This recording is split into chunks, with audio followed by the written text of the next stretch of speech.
All right, what's going on, YouTube? Welcome back. Today video is not a review, it's just a discussion. And today's topic we're going to talk about is the expensive basketball better than the cheaper one?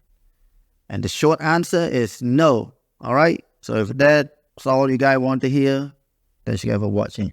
So we're not going to talk about the collaboration basketball. Obviously, those balls are very expensive, okay? And usually the quality of the actual ball itself is not that good. It's not the top tier one. Okay, so we're not gonna talk about the collab basketball. It's just basketball that playable basketball that designed for you to play in. Let's start off with the lower tier for people who just start play basketball, or for the parent who are looking to buy basketball for the kid. For the parent, if you have money and you ask yourself, should you buy very expensive basketball, because obviously expensive basketball must be good, right?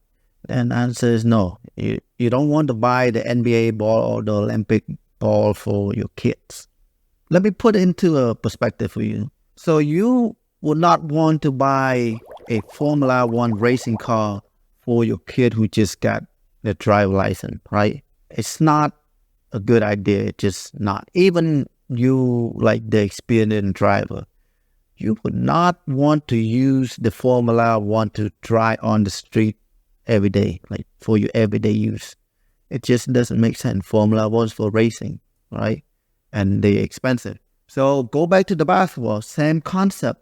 The NBA basketball, it's typically reserved for, people who have high skill, people who want to go pro, people already know what they want in their basketball, all right? Then, yeah, they would pick that ball. And for the beginner, you would want to stay with something that a little bit cheaper. The lower tier basketball usually range between $15 or less. It has different variety, but most of it is rubber type of basketball for outdoor use. There are microfiber composite basketball too, but usually those are the cheaper material. You got to remember, for the company to have a lower cost and are able to profit at the same time, they have to cut down on the quality of material or lesser material, all right? And let's move on to the mid-tier basketball. So mid-tier is a little bit tricky, or a lot of options to choose from. The price range for mid-tier, I would say between $30 up to $80. Those mid-tier consists of microfiber composite or composite leather basketball. It's a different type of leftover leather. They mix with different material, and then they use it as the cover type. So it make the ball feel a certain way. And then who use them, right? People who play regularly, just an average player, or high school player, or even college and university players use those mid-tier composite leather basketball. Another question, does an $80 mid-tier basketball better than a $50 mid-tier basketball? No. It depends on your preference, how you like your basketball.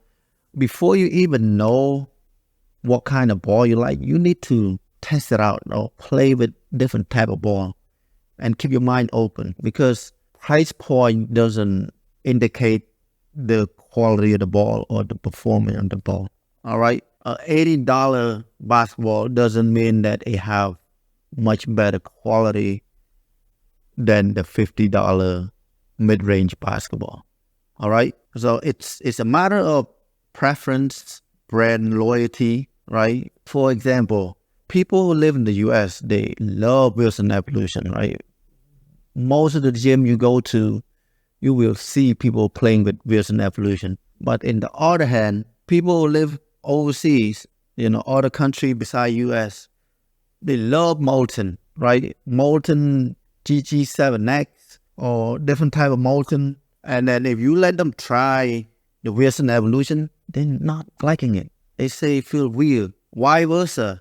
People who live in the US and let them try the Molten basketball, they're not going to like it. they're gonna say the same thing. Man, molten feel weird. I don't like it. So it's a matter of preference, a matter of you get used to it, and a matter of brand loyalty. Okay, and then picking basketball should not be using price point as your decision making. All right.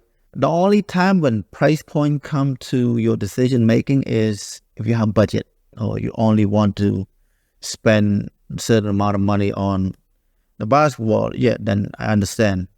You have budget, then yeah, price point is your main goal. But if money is not an issue for you, you should consider or at least know how you like your basketball to feel, how you like your basketball to bounce, how responsive you want your basketball to be. All right, those should be your main factor. You should know. All right, at this point, you should know how you like it. Okay, brand loyalty, I get it. Some of you guys don't like try new thing.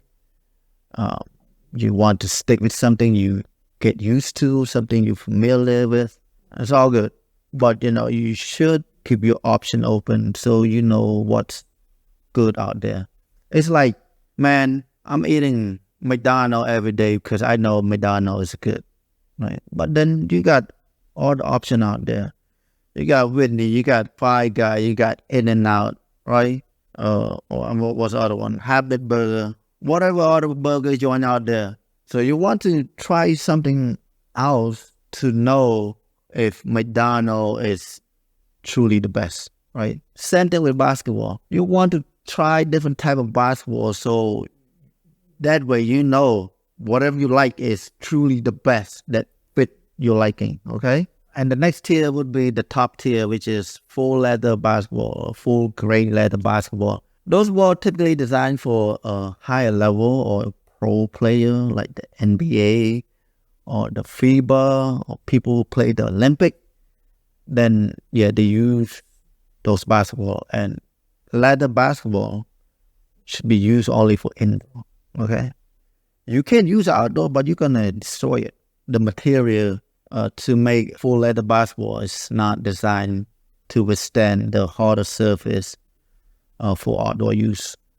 Okay, and people who I can think of that can benefit from those basketball is, if you want to move to the NBA or play in the G League, or I don't know, you're going to be overseas, or you want to be in the Olympic, whatever, right? Then you want to start training with those balls so you get used to it. And then also I see good amount of people who know their basketball. They know what they want in basketball. They want to try out how the leather basketball feel compared to composite. And most of the people, I'm telling you, they will not like it. Usually they just try it out for a little bit and then they would go back to the micro composite leather basketball. Does the high tier basketball better than the mid tier one? Not really. In terms of duration and how the ball lasts, I think the leather basketball is better. It probably lasts a little bit longer than composite leather basketball, but that's not in all cases. Take the current NBA official game ball, for example.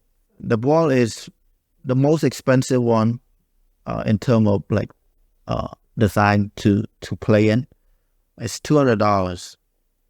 And it's not better than the Molten in terms of quality, right? Or the old Spalding NBA official game ball.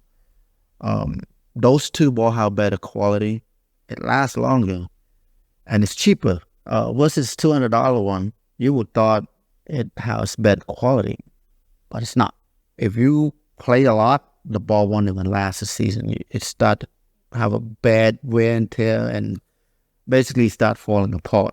And another thing is it doesn't hold up air too well.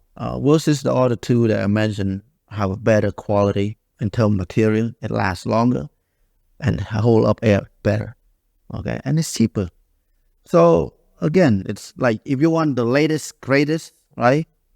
Then you would want to buy the real set, but then it doesn't mean that the latest, the greatest, better than the old one, right? You wouldn't know all that unless you try it out. Okay, so that's conclude my take on this topic. So I hope I can help you clarify a little bit on this topic. I would love to hear your opinion. What's your favorite basketball? Why you like that basketball? For what reason do you think expensive basketball better than the cheaper one? Okay. So thanks you guys for watching. Like the video, subscribe, and catch you guys in the next one. Peace.